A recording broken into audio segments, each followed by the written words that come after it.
Yadadri temple excellent అవ్వబోతుంది. హ్మ్. So, ఇప్పుడు ఉన్న కళ్యాణ కట్ట అవన్నీ ఎక్స్‌ప్లెయిన్ చేశా అనమాట. ఇలాగే ఉండబోతుంది. హ్మ్. ఫ్యూచర్ యాదాద్రి టెంపుల్ అని మొత్తం చెప్పా. అంటే చెప్తారు ఎక్కడవుతదబ్బా అని. ఓకే. లేదు సార్ ట్రై అయితే చేయండి. కాన్ఫిడెంట్ ఉంటే పెట్టండి, ఇన్వెస్ట్ చేయండి. లేదంటే లేదని చెప్పా. హ్మ్.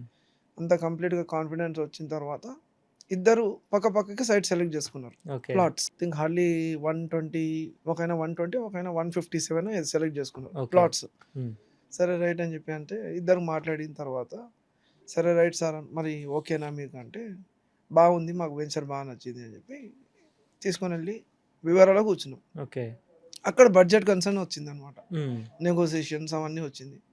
అంతా అయినాక మళ్ళీ మా మేనేజర్ గారు అన్నారు, "సార్ ఇట్లా ఉంటుంది. రిజిస్ట్రేషన్ ప్రాసెస్ ఇట్లా. అడ్వాన్స్ ఇంత కట్టాలి."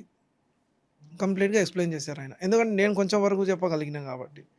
మళ్ళీ ఆ సార్ చెప్పిన తర్వాత వాళ్ళు ఫుల్ ఫ్లెడ్జ్డ్ కన్విన్స్ అయిపోయారు. ఓకే.